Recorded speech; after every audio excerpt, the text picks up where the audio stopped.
నమస్కారం. ఘంటారావానికి స్వాగతం. ముందుగా ప్రధాన అంశాలు. ఇంటర్ కళాశాలల్లో నేటి నుంచి మధ్యాహ్న భోజనం 1,48,000 మంది విద్యార్థుల ఆకలి తీర్చేలా పథకం.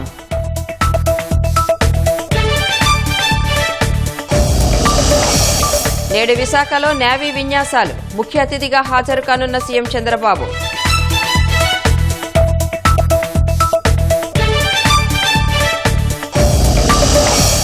అల్లూరి సీతారామరాజు జిల్లాపై చలి పంజా. 5 డిగ్రీల కనిష్ట ఉష్ణోగ్రతలు నమోదు.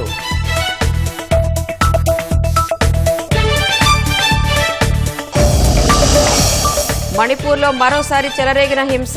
కాంగ్పోక్ పీలో ఎస్పీ కార్యాలయంపై దాడి.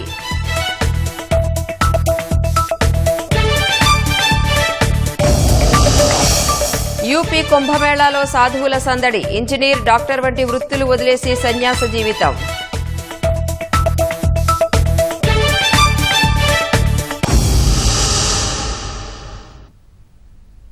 ప్రభుత్వ ఇంటర్మీడియట్ విద్యార్థులకు నేటి నుంచి మధ్యాహ్న భోజనం అందనుంది. వైసీపీ హయాంలో దెబ్బతిన్న ఇంటర్మీడియట్ విద్యను బలోపేతం చేసేందుకు విద్యాశాఖ మంత్రి లోకేష్ నిర్మాణాత్మక చర్యలకు శ్రీకారం చుట్టారు.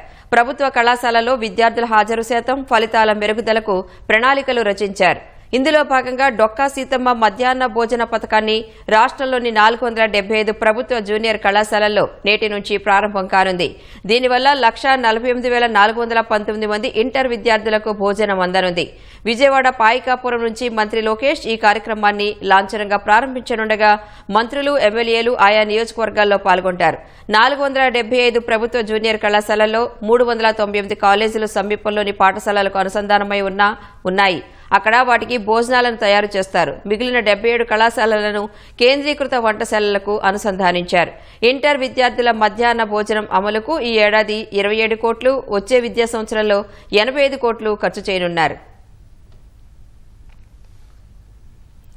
హోంమంత్రి వంగలపూడి అనిత తన ప్రైవేటు పీఏగా పనిచేస్తున్న సందు జగదీష్ ను తప్పించారు. జగదీష్ పై గత కొంతకాలంగా అవినీతి ఆరోపణలు వస్తుండటంతో ఆయన్ను ఆ పోస్టు నుంచి తొలగించారు.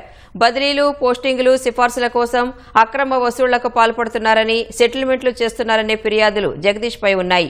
పీఏ వ్యవహార శైలి, ప్రవర్తన దురుసుగా ఉందంటూ తెలుగుదేశం శ్రేణులు అనితను వివిధ పనులపై కలవడానికి వచ్చిన వారు పలుమార్లు అసంతృప్తి వ్యక్తం చేశారు. జగదీష్ గత 10 ఏళ్లుగా అనిత వద్ద ప్రైవేటు పీఏగా పనిచేస్తున్నారు. మంత్రి తర్వాత తానే అన్నట్లు వ్యవహరించేవారు. హోంమంత్రి అనిత దృష్టికి కొన్ని ఆధారాలు వెళ్లడంతో జగదీష్ ను తొలగించినట్లు తెలుస్తోంది. అల్లూరి సీతారామరాజు జిల్లాపై చలి పంజా విసురుతోంది. 2 రోజులుగా కనిష్ట స్థాయికి ఉష్ణోగ్రతలు పడిపోతున్నాయి. జీమాడుగులలో 5 డిగ్రీల కనిష్ట ఉష్ణోగ్రత నమోదైంది. చింతపల్లి, డుంబ్రిగూడలో 7, పాడేరులో 9 డిగ్రీల కనిష్ట ఉష్ణోగ్రతలు నమోదయ్యాయి. ఇంటి నుంచి బయటకు వచ్చేందుకు జనం జంకుతున్నారు.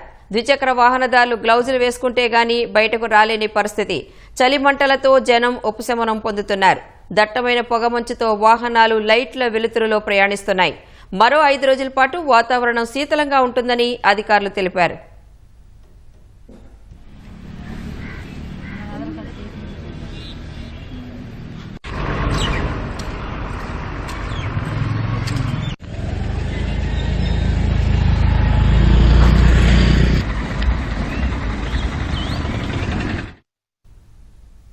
నేడు విశాఖలో జరగనున్న నేవీ డే విన్యాసాల కోసం సర్వం సిద్దమైంది. సాగర్ తీరాన జరిగే ఈ విన్యాసాలు చూపర్లను కట్టిపడేయనున్నాయి. లేజర్ షోకు ప్రత్యేక ఆకర్షణగా నిలవనుంది. ఎలాంటి అపశృతికి తావివ్వకుండా విన్యాసాలకు జాగ్రత్తలు తీసుకున్నారు. ఈ కార్యక్రమానికి ముఖ్య అతిథిగా సీఎం చంద్రబాబు హాజరు కానున్నారు. దీనికి సంబంధించిన ఏర్పాట్లపై మరింత సమాచారం మా ప్రతినిధి కూర్మరాజు అందిస్తారు. విశాఖ వాసులకి మరోమారు నేవీ విన్యాసాలు కనువిందు చేయనున్నాయి. డిసెంబర్ 4న నేవీ డే సందర్భంగా జరగాల్సిన విన్యాసాలు ఈసారి పూరీలో చేశారు. దానికి ప్రత్యామ్నాయంగా ఇక్కడ విన్యాసాలని నిర్వహిస్తున్నారు. ఈ విన్యాసాల్లో భాగంగా చేతక్ హెలికాప్టర్లు, అలాగే నేవీ యుద్ధ విమానాలు, పారాగ్లైడర్లు, గ్లైడింగు, పారాషూట్ల సందడి, విద్యుత్ దీపాల అలంకరణ ఇవన్నీ ఒక ఎత్తైతే లేజర్ షో ప్రత్యేకంగా చూపర్లందరినీ ఆకర్షించనుంది. తూర్పు నౌకాదళ ప్రధానాధికారి, అలాగే మిగిలిన సివిలియన్ అధికారులు, నేవీ కుటుంబ సభ్యులు వీరందరూ కూడాను ఈ విన్యాసాలని చూడడానికి రానున్నారు. కూటమి ప్రభుత్వం వచ్చిన తర్వాత మొట్టమొదటిసారిగా ముఖ్యమంత్రి చంద్రబాబు నాయుడు ఈ విన్యాసాలకి ముఖ్య అతిథిగా హాజరు కానున్నారు. దాదాపు 5 గంటల పాటు అంటే మధ్యాహ్నం 1 గంట దగ్గర నుండి రాత్రి 8 గంటల వరకు ఈ బీచ్ రోడ్ ప్రాంతం అంతాను పూర్తి స్థాయిలో సందడితో నిండిపోనుంది. విన్యాసాలు జరిగేది దాదాపు గంట సేపు విన్యాసాలు గగనతలంలోనూ, అలాగే ఈ నీటి మీద ఈ నౌకాదళ సిబ్బంది విన్యాసాలు నిర్వహిస్తారు.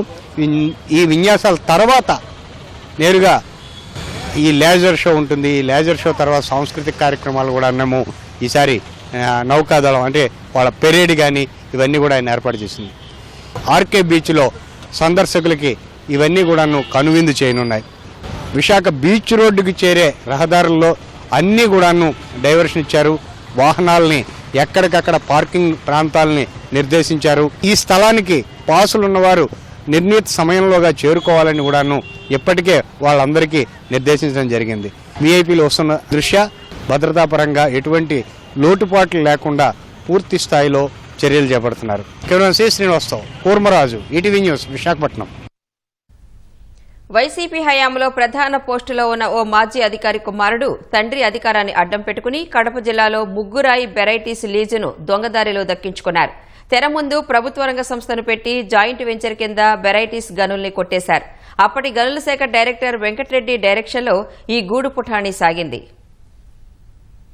వైసీపీ ప్రభుత్వ హయాంలో ప్రధాన అధికారి కుమారుడికి కడప జిల్లా బ్రహ్మంగారి మఠం మండలం పలుగురాళ్లపల్లె పరిధిలోని వెరైటీస్ గనుల్ని వేలం లేకుండా కట్టబెట్టిన వ్యవహారం వెలుగులోకొచ్చింది. గనుల లీజు కోసం వ్యక్తులు గాని సంస్థలు గాని నేరుగా దరఖాస్తు చేసుకుంటే ఈ వేలంలో గాని ఫస్ట్ కమ్ ఫస్ట్ సర్వ్ విధానంలో గాని కేటాయింపులు జరుపుతారు. ఎక్కువ మంది పోటీదారులుంటే ఈ వేలం వేస్తారు. నేరుగా దరఖాస్తు చేస్తే గనుల లీజు దక్కించుకునే వీలుండదని భావించిన మాజీ ప్రధాన అధికారి కుమారుడు అప్పటి గనుల శాఖ డైరెక్టర్ వెంకట్రెడ్డితో కలిసి కుట్ర పన్నారు. ప్రభుత్వ రంగ సంస్థ అయిన ఏపీ ఎండీసీ తెర ముందుకు తెచ్చారు.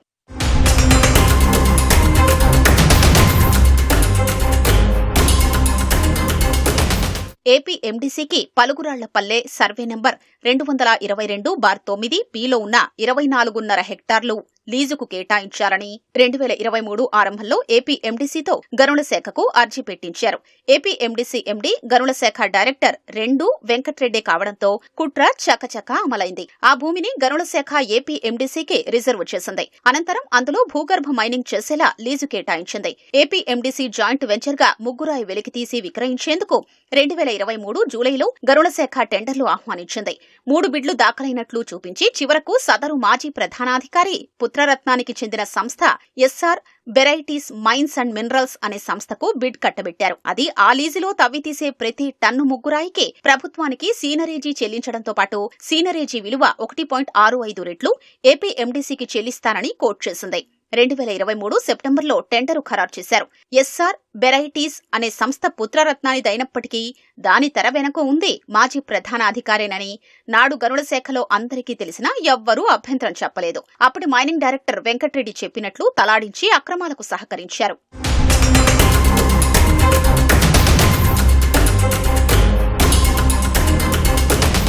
2023లోని టెండర్ ఖరారు చేసిన SR varieties mines and minerals సంస్థ ఇప్పటి వరకు ఏపీ ఎండీసీతో ఒప్పందం చేసుకోలేదు. పర్యావరణ అనుమతులు రావడంలో జాప్యమైంది. ఆ తరువాత ఎన్నికలు రావడం, ప్రభుత్వం మారడంతో సదరు మాజీ ప్రధానాధికారి కుమారుడికి దిక్కుతోచడం లేదు. నిబంధనల ప్రకారం టెండర్ దక్కించుకున్న ఎస్ఆర్ వెరైటీస్ సంస్థలో ఏపీ ఎండీసీకి 26% షేర్లు కేటాయించి జాయింట్ వెంచర్ కంపెనీగా ఏర్పాటు చేసుకోవాల్సి ఉంది. అప్పుడు ఏపీ ఎండీసీకి చెందిన లీజును ఎస్ఆర్ వెరైటీస్ కు సబ్ లీజుకిచ్చేందుకు వీలవుతుంది. మాజీ ప్రధానాధికారి కుమారుడు ఇప్పుడు ఆ ప్రయత్నాలు చేస్తుండటంతో విషయం వెలుగులోకొచ్చింది. ఈ భూగర్భ గనిలో ఏటా సగటున 4000 టన్నుల తెల్ల ముగ్గురాయి తవ్వితీసే వీలుంది. బహిరంగ మార్కెట్లో టన్ను తెల్ల ముగ్గురాయి 20 నుంచి 22,000 రూపాయలు పలుకుతోంది. అంటే దాని ద్వారా ఏటా 9 కోట్ల రాబడి ఉంటుంది.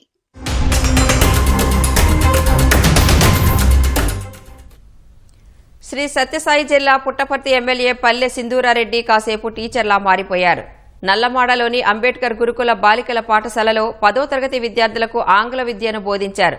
మండల సర్వసభ్య సమావేశంలో పాల్గొనేందుకు నల్లమాడ వెళ్లిన సింధూర బాలికల పాఠశాలను ఆకస్మికంగా తనిఖీ చేశారు.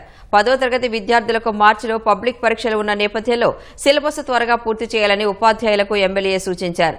కాసేపు టీచర్లా మారి విద్యార్థులకు పాఠాలు బోధించారు. Very good conductors of heat and electricity. Okay. వైర్లు చూస్తుంటాం కదా, ఎలక్ట్రికల్ వైర్లు ఉంటాయి కదా మనకి, దాంట్లో వాడే మెటల్ ఏది? Very good. ఇంకా మన డైలీ లైఫ్ లో వాడే మెటల్ ఒకటి ఉంది, ఏది? ఫేవరెట్ అంటే మణిపూర్లో మరోసారి హింస చెలరేగింది. కాంగ్పోక్పీలో ఎస్పీ కార్యాలయంపై కుకీ ఆందోళనకారులు దాడి చేశారు. ఈ ఘటనలో ఎస్పీ సహా పలువురు పోలీసు సిబ్బందికి గాయాలైనట్లు తెలుస్తోంది. దీంతో అక్కడ మరోసారి ఉద్రిక్త పరిస్థితులు నెలకొన్నాయి. ఇంపాల్ ఈస్ట్ జిల్లాలో అక్రమ బంకర్లను కూల్చివేసేందుకు భద్రతా దళాలు ఇటీవల భారీ ఆపరేషన్ చేపట్టాయి. వీటిని వ్యతిరేకిస్తూ స్థానికంగా పలు గ్రామాల్లో ఆందోళనలు చేశారు. ఈ క్రమంలో కొందరు మహిళలపై భద్రతా దళాలు లాఠీచార్జి చేయడం ఉద్రిక్తతలకు దారితీసింది. కేంద్ర బలగాలపై ఆగ్రహం వ్యక్తం చేస్తూ వెంటనే వారిని వెనక్కి పంపించాలనే డిమాండ్ మొదలైంది. పోలీసు ఉన్నతాధికారులు విఫలమయ్యారని ఆగ్రహం వ్యక్తం చేస్తూ శుక్రవారం సాయంత్రం భారీ సంఖ్యలో ఆందోళన చేపట్టారు. భద్రతా దళాలు వారిని అడ్డుకోవడంతో కాంగ్పోక్పీ జిల్లా ఎస్పీ కార్యాలయం వైపు దూసుకువెళుతూ రాళ్లు, ఇతర ఆయుధాలతో దాడికి పాల్పడ్డారు. దీంతో ఆందోళనకారులకు భద్రతా దళాలకు ఘర్షణ చోటు చేసుకుంది. ఈ ఘటనలో అనేక మంది పోలీసు సిబ్బంది గాయపడ్డారు. అటు పలువురు నిరసనకారులకు కూడా గాయాలైనట్లు తెలుస్తోంది. ఒకరు ఇంజనీర్, మరొకరు డాక్టర్, ఇంకొకరు పండితుడు, ఇంకా చాలా మంది వేరువేరు రంగాల్లో వృత్తి నిపుణులుగా రాణించిన వారే. ఇప్పుడు వారంతా గృహస్థ జీవితాన్ని త్యజించారు. డబ్బు కంటే విలువలే ముఖ్యమని సన్యాసం స్వీకరించారు.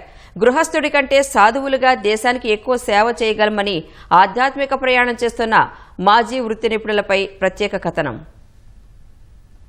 ఉత్తరప్రదేశ్లోని ప్రయాగ్రాజ్లో ప్రపంచంలోనే అతిపెద్ద ఆధ్యాత్మిక వేడుక మహాకుంభమేళా సందడి మొదలైంది. ఈ నెల 13 నుంచి ఫిబ్రవరి 26 వరకు కుంభమేళా జరగనుంది. 12 ఏళ్లకొకసారి జరిగే ఈ మహాక్రతువులో పాల్గొనేందుకు దేశం నలుమూలల నుంచి సాధువుల రాక అప్పుడే మొదలైంది. సాధువులన్నా సన్యాసులన్నా చాలా మందిలో ఒక రకమైన చులకన భావం ఉంటుంది. సంసారిక జీవితంపై విరక్తితోనో, కుటుంబ ఆర్థిక పరిస్థితులు బాగాలేకనో, పెద్దగా చదువు సంధ్యలు వంటబట్టని వారు మాత్రమే సన్యాసం తీసుకుంటారని అనుకుంటారు. కానీ అందులో ఇసుమంత కూడా నిజం లేదని వివిధ అఖాడాలకు చెందిన సన్యాసులు చెబుతున్నారు. వివిధ వృత్తుల వారు భౌతిక జీవితంలో దేశానికి ఎంత సేవ చేయగలరో అంతకంటే ఎక్కువగా సన్యాసం తీసుకుంటే దేశానికి, సమాజానికి సేవ చేయగలరని అంటున్నారు. ప్రయాగ్రాజ్కు తరలి వస్తోన్న సాధు సంతువుల్లో చాలా వరకు ఉన్నత విద్యావంతులున్నారు. ఆధ్యాత్మిక జీవితంలోకి అడుగు పెట్టడానికి ముందు కొన్నేళ్ల పాటు వృత్తి నిపుణులుగా విజయవంతంగా సమాజానికి సేవలందించిన వారు ఉన్నారు. వారిలో ఎంతో మంది ఇంజనీర్లుగా, డాక్టర్లుగా, పండితులుగా,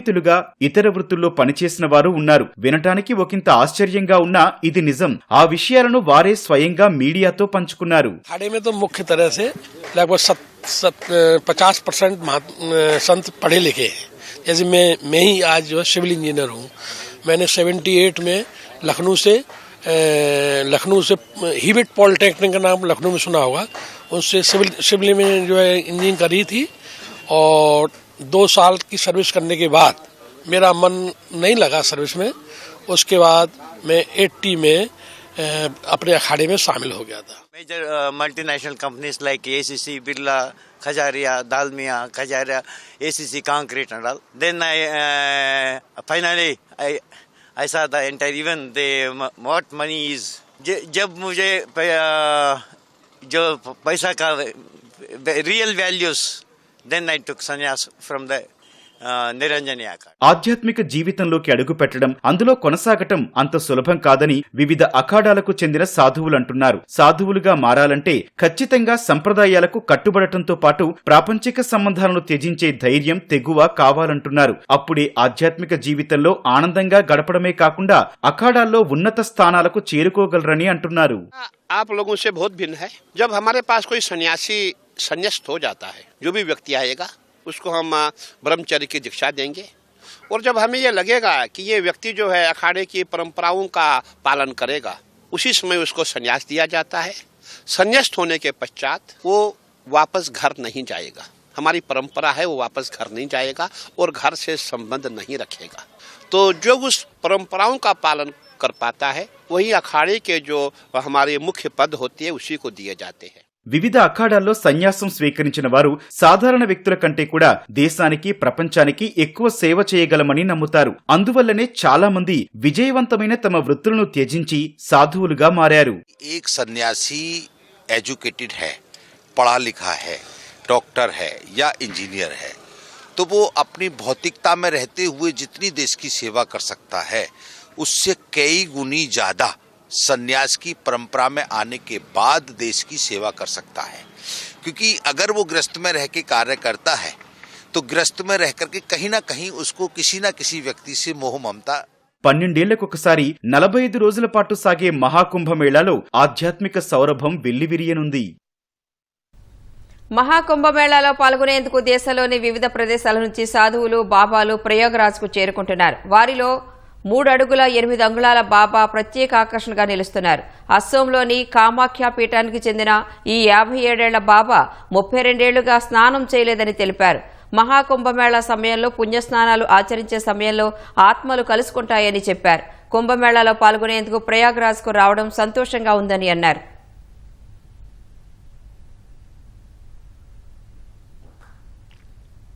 ఏ సేవలైనా ఇంటి వద్దకే వస్తే బాగుండు అని ప్రతి ఒక్కరూ ఆలోచిస్తున్న రోజులివి. దీన్నే అనుకూలంగా మార్చుకున్నారు ఆ దర్జీ. అందరిలాగే షాప్లో కూర్చుని ఏళ్లపాటు దుస్తులు కుట్టిన ఆయన నష్టాలు చవిచూడటంతో రూటు మార్చారు. ఇప్పుడు అదే ఆయన జీవన గమనాన్ని మార్చి తిరిగి సొంత కాళ్లపై గౌరవంగా నిల్చునేలా చేసింది. ఇంతకీ ఎవరైనా ఆ వినూత్న ఆలోచనేంటో చూద్దాం. రోడ్డు పక్కన ఓ బైకుకు కుట్టు మిషన్ తగిలించుకుని దుస్తులు కొడుతున్న ఈ పెద్దాయన పేరు షేక్ కాలేషా. వయస్సు 50 ఏళ్ల పైమాటే. భార్యతో కలిసి కృష్ణా జిల్లా వనుకూరులో నివాసం ఉంటున్నారు. గ్రామంలోనే ఓ దుకాణాన్ని అద్దెకు తీసుకుని టైలరింగ్ చేసేవారు. కొన్నేళ్లపాటు కుటుంబ పోషణకు ఎలాంటి డోకా లేకుండా గడిచింది. రెడీమేడ్ ట్రెండ్ పెరిగాక కష్టాలు మొదలయ్యాయి. అసలు దుస్తులు కుట్టించుకునేవారే తక్కువగా కొద్దో గొప్ప కుట్టించుకున్నవారు కూడా డబ్బు ఎగ్గొట్టేవారు. కుటుంబ పోషణ భారంగా మారింది. నమ్ముకున్న వృత్తిని వదులుకోలేని కాలేషా రూటు మార్చారు. ఇంటి వద్దకే వెళ్లి బట్టలు కుట్టడం ప్రారంభించారు. మొదట్లో కొన్నేళ్లపాటు రిక్షాలో ఇంటింటికి తిరుగుతూ వృత్తి కొనసాగించిన ఆయన తర్వాత కొందరి సాయంతో బైకుకు కుట్టు మిషన్ అమర్చుకుని మొబైల్ టైలరింగ్ చేస్తున్నారు. ఇంతకుముందు కంటే ఇప్పుడే పనిలో సంతృప్తి దక్కుతోందంటున్నారు కాలేషా. ఇదివరకు షాప్ పెట్టాను కానీ సరిగ్గా నడవలేదు. కిరాయి కట్టలేక అప్పులు అయిపోయి తీసేసేసి ఈ బండి పెట్టుకున్నానండి. ఫస్ట్ రిక్షా బండి పెట్టాను. రిక్షా బండి మీద ఇంటింటి తిరిగి కుట్టాను. తర్వాత అది తొక్కలేక ఇది టీవీఎస్ కొంచెం ఆయిల్ కొంచెం ఐడియా వేస్తే ఆయిల్ కొంచెం సాయం చేస్తే ఇటా పెట్టుకుని కుట్టుకుంటున్నాను. ఎప్పుడన్నా ఒకళ్ళు ఫోన్ చేస్తారు రమ్మని వెళ్తాం, వెళ్ళి కుట్టి వచ్చేస్తాం. ఆ ఎలాస్టిక్లు వేస్తాను, జిప్పులు వేస్తాను, ఫ్యాంట్ ఉక్కులు వేస్తాను, జీన్స్ బటన్స్ వేస్తాను, సైజులు చేస్తాను, పరుపు కవర్లు కొడతాను, కిటికీ మెస్సులు కొడతాను, బ్యాగ్ జిప్పులు వేస్తాను. వర్షం వస్తే పని ఆపేయటమేనండి. వర్షం తగ్గినాకే మళ్ళీ చేసుకునేది. వేసవకాలం అయితే ఏ చెట్టు నీడనైనా పెట్టి కుట్టుకుంటా. ఏదో ఒకటి చిన్న పనికైనా 10 రూపాయల పనికైనా 50 రూపాయల పనికైనా కేకేస్తారు, వెళ్తా. 400-500 వస్తాయమ్మా. ఇక అందులోనే పెట్రోలు ఏయన్నా సరే నా ఖర్చులు కానీ అంతే. ఒకళ్ళ మీద ఆధారపడకుండా నా సొంతంగా నేను బతుకుతున్నా. ఇలా తిరిగి కుడతమే నాకు బాగుంది. ఒకసారి కూర్చొని కొడితే ఈ బట్టలు ఎత్తుకెళ్ళరు, అక్కడే పెడతారు. ఇవి అయితే ఎప్పుడు బట్టలు అప్పుడు వెళ్ళిపోతా ఉంటాయి. కొత్తవి కుట్టేవాడిని ఆ బట్టలు డబ్బులు ఇస్తామని తీసుకెళ్లి ఎగ్గొట్టేవాళ్ళు. ఇక తీసుకొచ్చేసేసి ఈ ఐడియా వస్తే ఈ ఐడియా ఫాలో చేసుకున్నా. 20 ఏళ్ళ నుంచి నా జీవనాధారం అయితే బాగానే ఉందమ్మా. కానీ 4 లక్షల దాకా అప్పు అయిపోయా. పెనమలూరు మండలంలోని గ్రామాల్లో మొబైల్ టైలరింగ్ చేస్తూ ఉపాధి పొందుతున్నారు కాలేషా. అవసరమున్న వాళ్లు కాలేషాకు ఫోన్ చేసి మరీ పిలిపించుకుంటున్నారు. గతంలో ఇలాంటి పనులు చేసేవారు లేక బట్టలు కాస్త పాడైనా పాడేసే పరిస్థితి ఉండేదని ఇప్పుడు ఎంచక్కా కాలేషా సరిచేసి పెడుతున్నారని ప్రజలు సంతోషం వ్యక్తం చేస్తున్నారు. కొత్తగా ఇట్లా బండి వేసుకొని రావడం, ఇలా చిన్న చిన్న వచ్చే తినే ఐటమ్స్ అయితే వస్తాయి కానీ సోడా బండ్లు అవని ఇవని ఐస్ క్రీమ్లు అవి వస్తాయి కానీ ఇట్లా కుడతానికి ఈయన పెట్టుకొని ఈయన జీవనాధారంకి ముందుకు వెళ్తున్నారు. కొత్తగా ఆలోచన కూడా బాగుంది ఇలా రావడం. ఏదన్నా చిన్నది తిరిగినా ఒక జిప్పు ఊడిపోయినా తాడిగడప సెంటర్కి వెళ్ళాలి. ఇక్కడ నుంచి ఈ మధ్యలో ఏమీ లేవు. ఈయన ఒక్కడే ఊరి మీద తిరిగి పని చేసేది. టైలరింగ్ చేస్తాడు, బ్యాగ్ వర్క్ చేస్తాడు, కోట్లు వర్కులు చేస్తాడు. ఒకటనేం లేదు. ఆయనకి అప్పచెప్తే ఏ పని అయినా అయిందంటే అయిందని చెబుతాడు, లేకపోతే అవదని చెప్పేస్తాడు. ముందు తను నమ్ముకున్న వృత్తి కోసం ఆయన సిగ్గుపడకుండా ఎంచుకోవటం వల్ల నిజంగా అద్భుతంగా పాత ఈ ఇంత కాస్ట్ పెట్టి బాధపడుతూ పడేసే పరిస్థితి లేకుండా చేశాడు ఆయన. ప్రతి బజార్కి వెళ్ళి ప్రతి వీధికి వెళ్ళి ఆ సర్వీస్ చేస్తున్నారంటే నిజంగా చాలా ఎక్సలెంట్ అన్నమాట. మంచి ఐడియా ఇది. కొంతమంది ఈయన్ని ఇన్స్పిరేషన్ గా తీసుకొని హై స్కూల్ సెంటర్లో పటమట సెంటర్లో చాలా మంది ఆ ఆలోచనని ఫాలో చేసి వాళ్ళు కూడా కొంత ఉపాధి వాళ్ళకి కలిగింది. బట్టలు మనం కొంచెం చిరిగిపోతే మనం పక్కన పారేస్తాము. వాటిని మళ్ళీ కొన్ని రోజులు వాడుకోవటానికి మధ్య తరగతి వాళ్ళకి చాలా ఉపయోగపడే విధంగా ఆయన ఈ యొక్క పనిని స్థాపించాడు. షేక్ కాలేషా ఆలోచన స్థానికంగా మరికొందరికి స్ఫూర్తిగా నిలుస్తోందని అక్కడి ప్రజలు అంటున్నారు. రాష్ట్రంలో ఈనాడు ఆధ్వర్యంలో క్రీడా పోటీలు రసవత్తరంగా సాగుతున్నాయి. నెల్లూరు ఏసీ సుబ్బారెడ్డి స్టేడియంలో క్రికెట్, వాలీబాల్, కబడ్డీ పోటీలు జరిగాయి. కబడ్డీ పోటీల్లో నెల్లూరు కేఎస్సీ జూనియర్ కళాశాల జట్టు, వాలీబాల్ పోటీల్లో వెంకటాచలం అక్షర జూనియర్ కళాశాల జట్టు, క్రికెట్ పోటీల్లో గంగవరం గీతాంజలి కళాశాల జట్టు విజయం సాధించాయి. గుంటూరు జిల్లాలో నిర్వహిస్తున్న క్రీడా పోటీల్లో విజేతలకు బహుమతులు ప్రదానం చేసే కార్యక్రమాల్లో ఎస్పీ సతీష్ కుమార్ పాల్గొన్నారు. విద్యార్థుల శారీరక దృఢత్వానికి క్రీడలు ఎంతగానో ఉపయోగపడతాయని ఎస్పీ తెలిపారు. ఇప్పుడు కూడా మనం ఇండియన్ మెడల్స్ చూసామంటే we are the highest population in the world, our country. కాకపోతే మన మెడల్స్ టాలీ చూసామని అనుకోండి, గోల్డ్ సిల్వర్ ఏమీ ఉండదు. ఒక్క గోల్డ్ మెడల్ విన్ చేస్తామంటే మనం పెద్దదిగా సెలబ్రేట్ చేస్తాం. ఎందుకంటే అది చేయాలంటే కూడా మనకు చాలా కష్టం. ఈ సిచ్యువేషన్ అన్ని మారాలంటే ఇలాంటి ఈవెంట్స్ ఎక్కువ మోటివేట్ చేయాలి, ఎక్కువ కండక్ట్ చేయాలి. కండక్ట్ చేసినప్పుడు ఇలాంటి యంగ్స్టర్స్ ఎక్కువ పార్టిసిపేట్ చేస్తారు. పార్టిసిపేట్ చేయడం వల్ల బెస్ట్ టాలెంట్ ఐడెంటిఫై చేస్తారు. మీరు మిమ్మల్ని ఐడెంటిఫై చేస్తారు. తర్వాత ఇక్కడ ఆగిపోకుండా నెక్స్ట్ లెవెల్కి వెళ్ళిపోవాలి. రామ్ చరణ్ నటించిన గేమ్ చేంజర్ చిత్రం ప్రీ రిలీజ్ ఈవెంట్ సాయంత్రం రాజమహేంద్రవరంలో జరగనుంది. ధవళేశ్వరం, వేమగిరి మధ్యలో గతంలో తెలుగుదేశం మహానాడు నిర్వహించిన ప్రదేశంలోనే ప్రీ రిలీజ్ ఈవెంట్ కు ఏర్పాట్లు చేశారు. రామ్ చరణ్, దర్శకుడు శంకర్, నిర్మాత దిల్ రాజు, సంగీత దర్శకుడు తమన్ సహా చిత్ర బృందం కార్యక్రమానికి రానుంది. ఉప ముఖ్యమంత్రి పవన్ కళ్యాణ్ ఈ కార్యక్రమానికి ముఖ్య అతిథిగా హాజరు కానున్నారు. మెగా కుటుంబ సభ్యులు వస్తుండటంతో అభిమానుల ఉత్సాహం నెలకొంది. వేల సంఖ్యలో తరలిరానున్న అభిమానుల కోసం పోలీసులు భద్రతా ఏర్పాట్లు చేశారు. ఇటీవల హైదరాబాద్ సంధ్యా థియేటర్ వద్ద తొక్కిసలాటం దృష్టిలో పెట్టుకుని అప్రమత్తంగా ఉన్నారు. అహ్మదాబాద్లోని సబర్మతి నదీ తీరంలో 25వ వార్షిక పూల ప్రదర్శన ప్రారంభమైంది. ప్రదర్శనలో రంగురంగుల పూలతో తీర్చిదిద్దిన కీర్తి స్తంభం, ఒలింపిక్ టార్చ్, జంతువుల ఆకృతులు సందర్శకులను ఆకట్టుకున్నాయి. హల్క్, చోటాబీయం వంటి కార్టూన్ నమూనాలు చిన్నారులను మంత్రముగ్ధుల్ని చేశాయి. కోట్ల రూపాయలతో ఇటీవల అభివృద్ధి చేసిన నైట్ ఫ్లవర్ పార్క్ ఎల్ఈడీ కాంతుల్లో మెరిసిపోతూ ప్రత్యేక ఆకర్షణగా నిలుస్తోంది. 15 కోట్ల రూపాయల వ్యయంతో ప్రభుత్వం ఏర్పాటు చేసిన ఈ ప్రదర్శనకు పర్యాటకులు భారీ సంఖ్యలో వస్తారని నిర్వాహకులు అంచనా వేశారు. 6 రకాల థీమ్లతో 6 జోన్లను సందర్శకులకు అందుబాటులో ఉంచినట్లు చెప్పారు. ప్రదర్శనలోని ప్రతి నమూనాకు ప్రత్యేకమైన క్యూఆర్ కోడ్ ఉందని, దాన్ని స్కాన్ చేయడం ద్వారా ఆ ఆకృతికి సంబంధించిన సమాచారం తెలుసుకోవచ్చని పేర్కొన్నారు. నెల రోజుల పాటు ఈ పూల ప్రదర్శన జరగనుందని నిర్వాహకులు తెలిపారు.